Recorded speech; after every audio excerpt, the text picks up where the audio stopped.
Hello, and welcome to Lead, Learn, Connect, where we explore the worlds of training, coaching, and powerful leadership.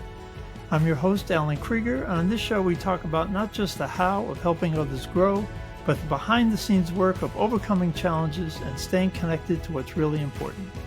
My guest today is Mike Constantine, Manufacturing Training Manager at Metallus, a steel producing company in Canton, Ohio.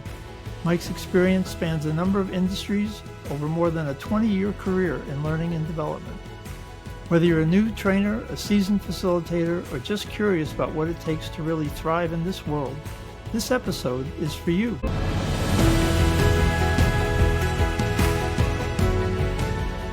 Welcome, Mike.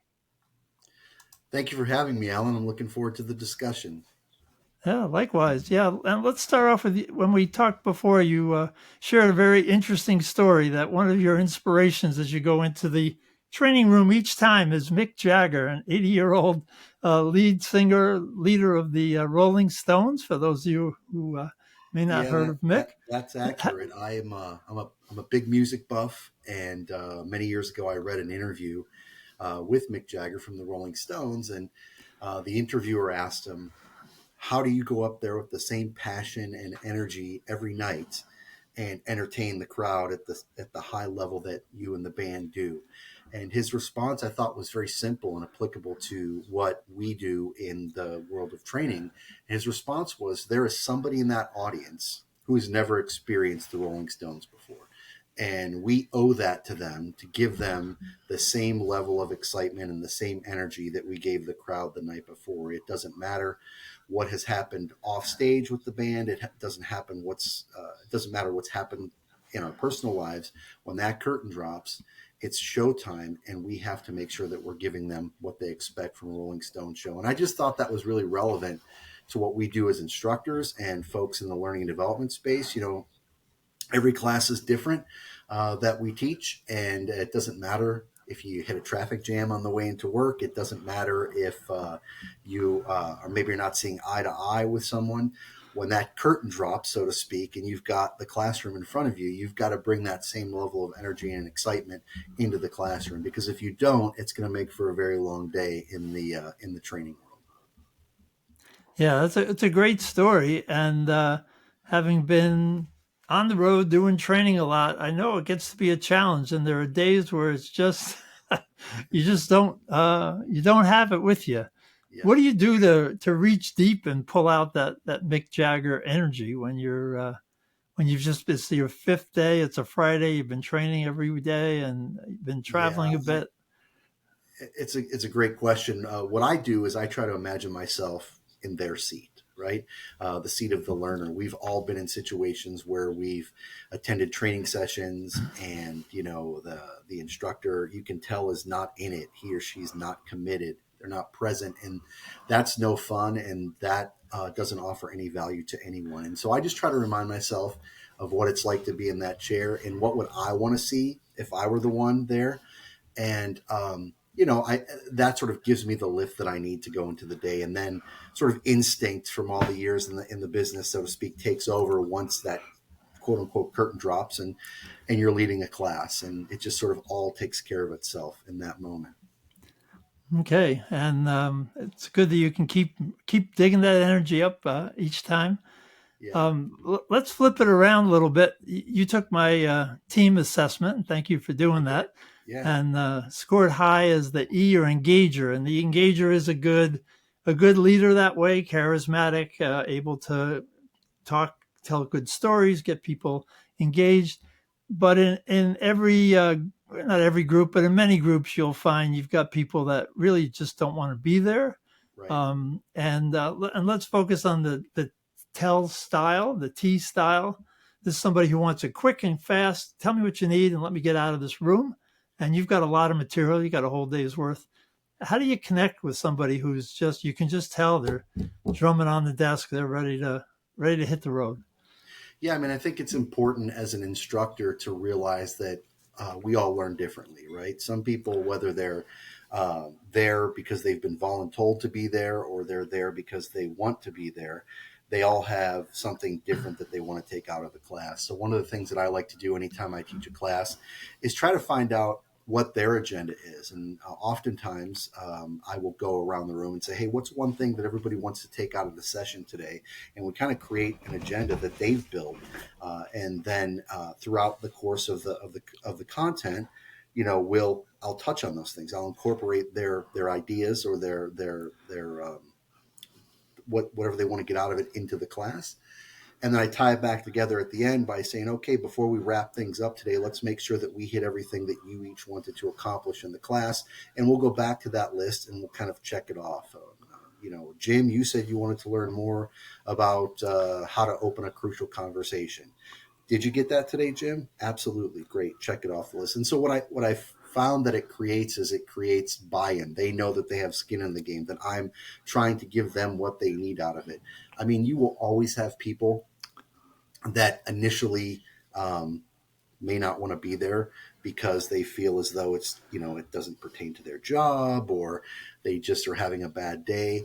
I feel like the job of any good facilitator is to sort of incorporate them and bring them out of their show, right? I mean, try to find a common connection with people is something that I do a lot of. I can always find a way to connect, and for that person that maybe seems disinterested, maybe at a break, hey, how was your weekend, or did you see the game last night, or something like that, and it usually gets people talking, and then I can kind of connect to them, and you can see them sort of loosen up throughout the day, but it happens, right? I think we've Yep. all been there. Yep. Yep. Yeah. At one point, I when I was dealing with mandatory training, where I knew a lot of people didn't want to be there, I would go around and ask people, how many people here are prisoners, vacationers, or explorers? I love The that. prisoner, you've been voluntold to be there. Yep. The vacationer, you're looking for a day out of the office. You just want to chill. And the Yep. explorer, you're here because you really think the topic is a good topic. Yeah. And what that did sometimes is the prisoners were like, oh, he's kind of on to us. Yeah. Right. and Yeah. and and it gets a little bit of a buy-in. And then, but It, yeah, my feeling is the first hour of a day-long program is getting those prisoners on board. it really is. And there's a lot of different sort of subtle techniques that I'll try to employ. I am not someone who stands behind a podium when I instruct. I move around the classroom a lot. And so I think by moving around, I have found that it keeps people more attentive because they Mm-hmm. kind of don't know like where you're going or what you're coming at. And I find that kind of perks people up. The other thing that I like to do, and I know a lot of people despise icebreakers, right? And I don't do a traditional icebreaker in the sense of, like, hey, we're gonna make something out of these straws or something like that. I'll just ask a simple question like, tell us a little bit about how long you've been at the organization and what's the first concert that you ever went to, right? Everybody's been to a concert. That's one of my favorite questions to ask. And that's a way that I use to connect with people. As a huge music buff, I usually can tie that to a story or something that I've seen or heard as far as music. And when people go, oh, this guy likes the same kind of music I do, they'll open up a little bit. There's just little subtle techniques that you can do. Yep. Right. Yeah. So there's some really good tips on getting training started and getting Yeah. yourself and the group on board. The next challenge I think for a lot of trainers is how do you get training to stick? So Yeah. how do you design your programs or facilitate so that the person leaves and remembers what you talked about a week later and a year later? Yeah, that's always our challenge, right? In the L&D space is, oftentimes I feel like a lot of people will look at training as an event rather than a process. And what I mean by that is they think, oh, I'm going to go to this training class and then that's it. I'll check it off the box. But from where I sit, it's a process, right? And it does not end when someone leaves the classroom. And so some of the things that I like to incorporate in some of the content that I teach are check-ins or follow-ups. We teach a class called Crucial Conversations at my organization, and one of the things that we do on the first Thursday of every month is we offer something called a Crucial Conversations community, which is we market it as optional, And if folks want to come back and refresh and revisit the topic, we have a 45 to minute to an hour session where people can come back and share what's been working. We usually key in on a couple of ideas each month to refresh them, just to kind of keep the topics front of mind, and let them know that, hey, we're here to continue to support you throughout this learning journey. And I've done that with other classes as well, but we've seen particular success with what we call the community sessions. So we're trying to incorporate those in a little bit more of some of the things that we do. It just seems to help keep people excited. And what I really like about it, Alan, is that it's not required, right? It's like, hey, we offer these. You can come. You can join virtually, or you can join us in the room where we're doing it. And we usually get pretty good turnout, which tells me that people want to get better. They want to apply the concepts that we're training, and that's one way that we do it. Yeah, the follow up is great, and often it's a hard sell to get leadership to give people up. What, you had them for a whole day, now you want them back for another hour and another hour. So what how do you work with the leadership of your company, and if things go well here, maybe in previous companies where there was a challenge and they were restricting how much training was available, and you felt people needed more follow up? How do those conversations go? Yeah, I mean, I think sometimes those are the crucial conversations, if you will, that you have to have. I mean, um, you know, these types of things can help change culture for the better in an organization by developing their folks, and working with people to give them and equip them with the skills to do what they do better.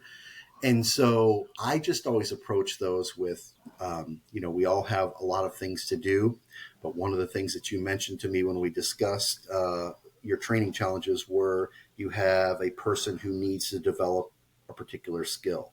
Let's develop sort of a curriculum path, if you will, for those folks. Let's work together, and let's try to get them skilled up so that they can perform their job better, safer, more efficiently, that kind of thing. So, those discussions will always happen because, as I said, oftentimes, and it doesn't matter where I've worked throughout my career, there are plenty of people within every organization that, again, view learning development as an event rather than a process. And I think as you build out a learning and development culture and you show the results that you're getting with some of these things, that culture starts to change in favor of what we do in our space. I'm not sure if that answers your question, but that's Yeah, kind of the no. way So it's you're just able to kind of build the learning and development culture in the company, maybe where it didn't exist, by educating senior managers and pitching to their need.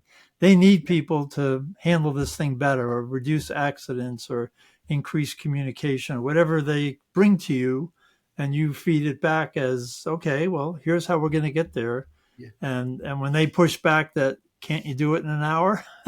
You say, well, if you want it to stick, no, right. it's And gonna that's the take key. I longer. mean, we can do a lot of things in an hour, but if the curriculum or the course is set up for 12 hours, you have to be nimble and be able to adjust and pivot at times to meet the needs of the business. So we have all had to make revisions, but I mean, you want to make sure that you're covering core concepts. You want to make sure that you're giving folks an opportunity to apply what they've learned and practice. And I think that's where a lot of the follow-up training comes in. So I'm pretty fortunate in the fact that the company that I work at really values learning and development, and investing in our people. And part of our sort of our culture revolves around communication, collaboration, and caring. So and learning and development fits all of those things. And so when we talk about training, I think our culture really supports that because of what we try to do. Okay, so the stereotype image of a steel plant manufacturing is not caring and community, but so Metallus has that human side to their Yeah, culture.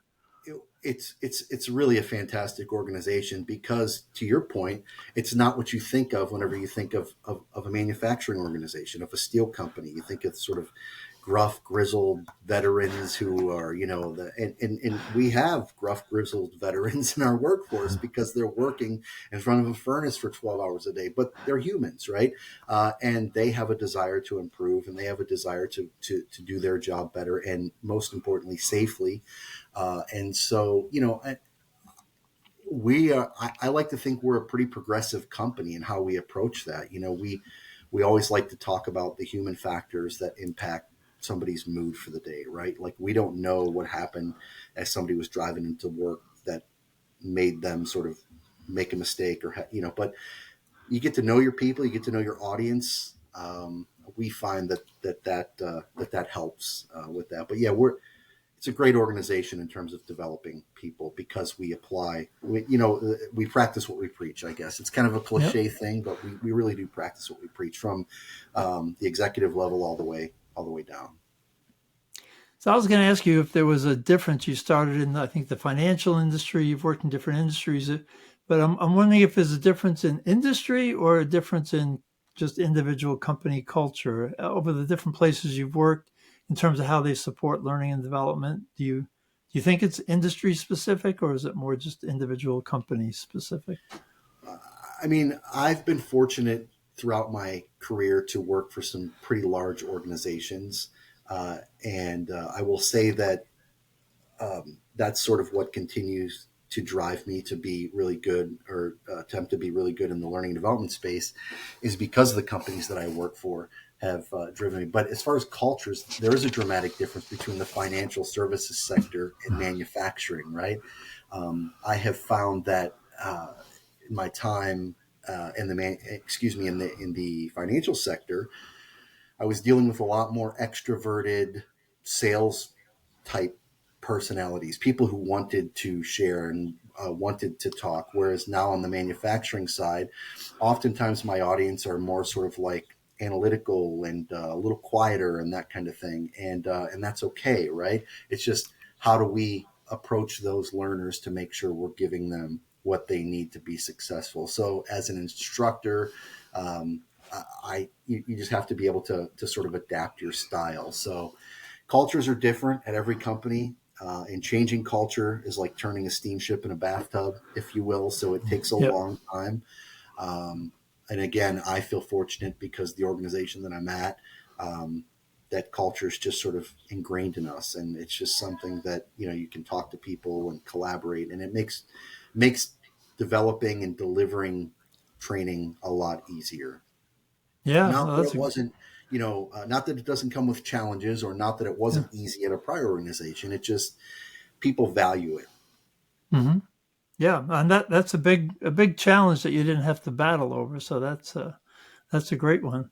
You still Um, you still have occasions where you have to have some discussions about why you think the particular training is important, or why you think a particular format is better than the other. And it's just important to be open, right? To be open to hearing other people's points of view, and incorporating sort of the diversity of thought in as I like to call it, into the building of training and that kind of thing. And I feel like if everybody feels as though they've contributed or they have skin in the game, it just makes the long term process a lot easier.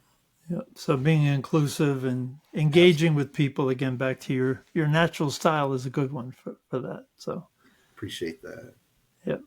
So speaking of challenges, what are some of the bigger challenges you face, and maybe you have trainers that work for you. What are some of the challenges the new trainers have that you have to kind of help them with?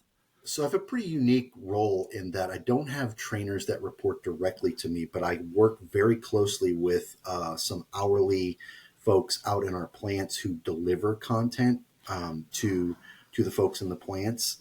And so these are folks who, that they're not trainers by trade. They've worked in the steel industry all their lives, but they have so much valuable knowledge, right? And who better to train how to make steel than the people who've made it, right? And Right. so for me, it's just about getting to know that team of 13 individuals and what motivates them, and um, you know again, showing them that they have skin in the game, that they can take that fantastic knowledge that they've accumulated over years in the steel business, and help the next generation, if you will, sort of do it better and avoid some of the mistakes and issues that maybe they've had in the past. So, yeah, I'm pretty lucky in that respect that I have this group.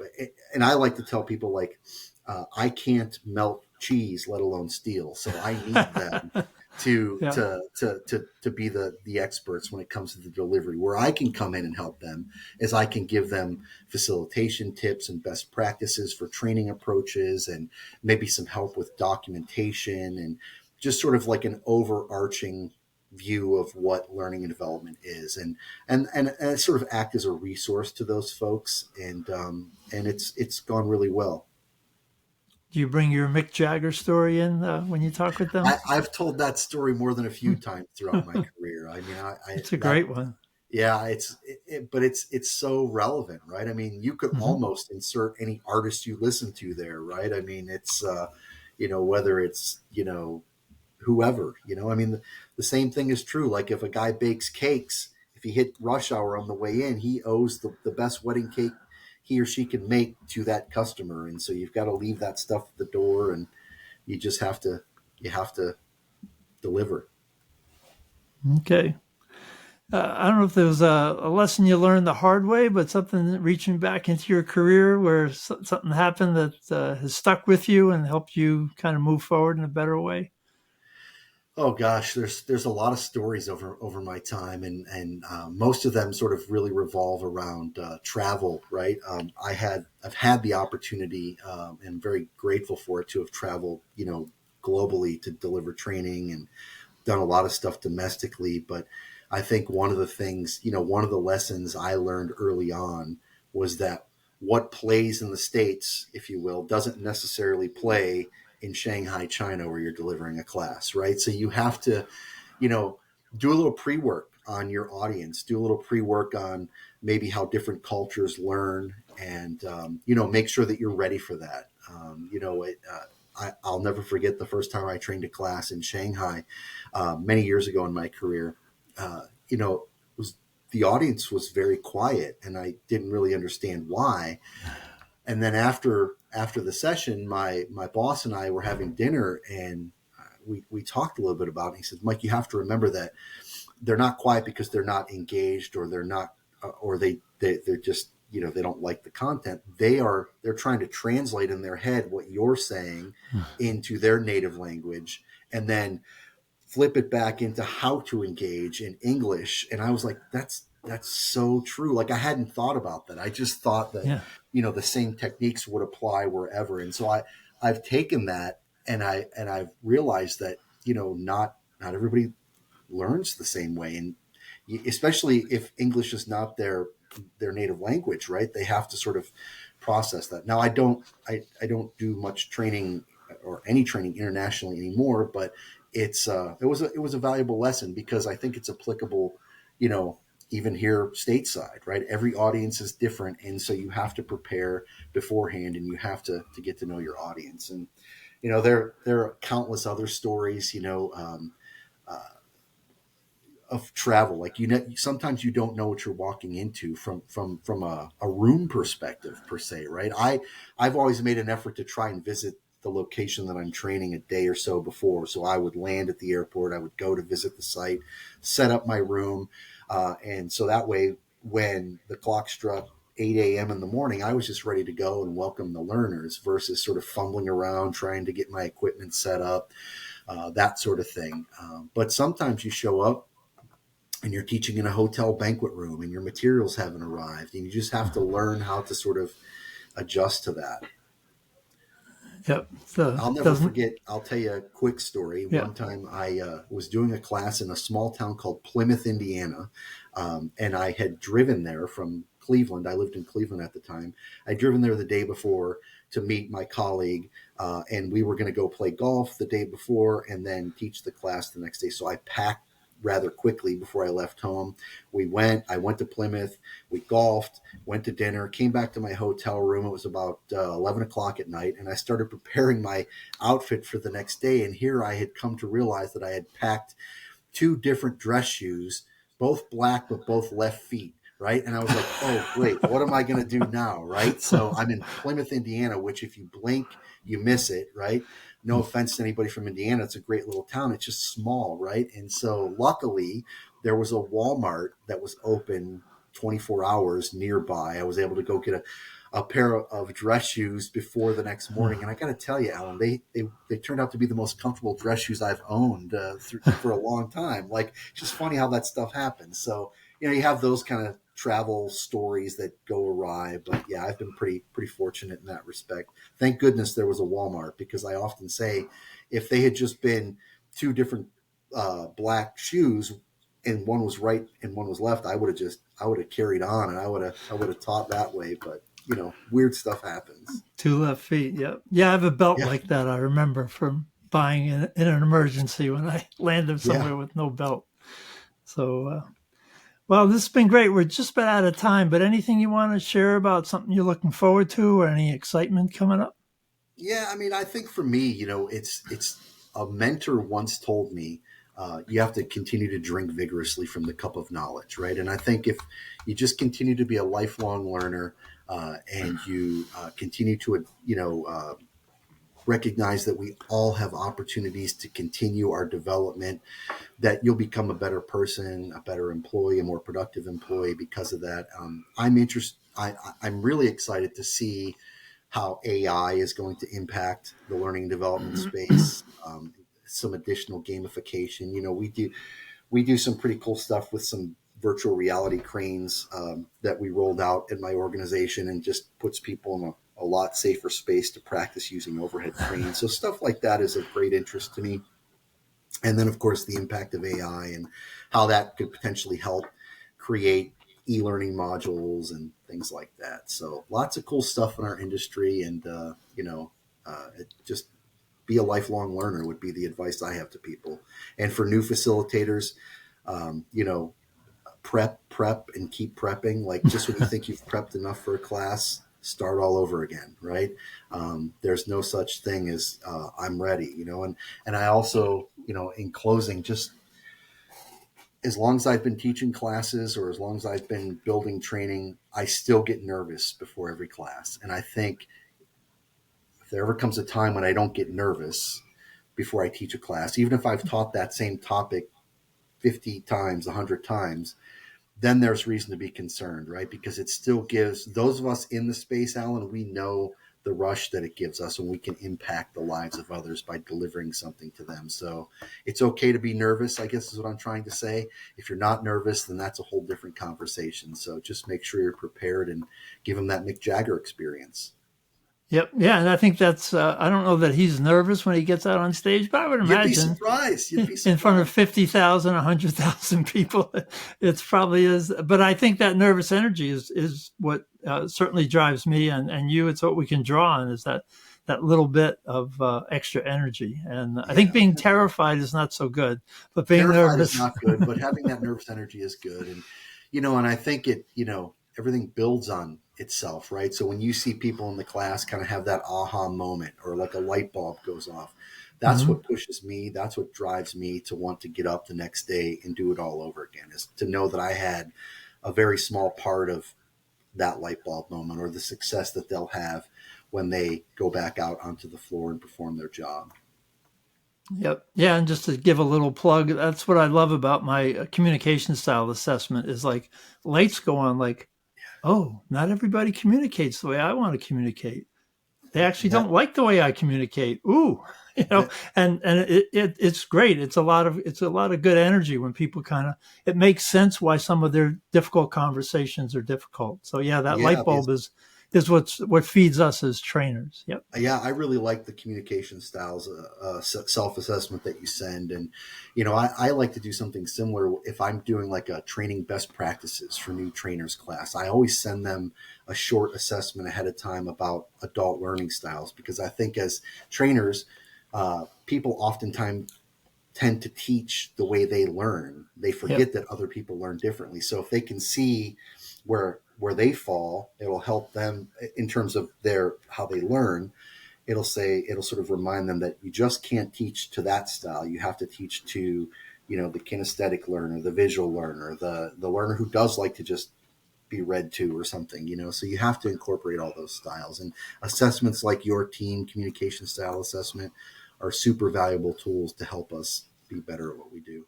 Yeah, and that's part of that prep. It's not just knowing the content, but Right. remembering who you are, who they are, being on your toes. I mean, training is a challenging task. It's delivering information and facilitating a room and monitoring a room and adapting as you go. And yeah, It's yeah, it's not reading the script. it's incredibly challenging, and but it's exceptionally rewarding, right? I mean, Yep. um, a lot of people who aren't in our world think that you just show up and you teach a class. They don't see the planning that goes in before. They don't see the energy that it takes to keep the class engaged and keep things moving along.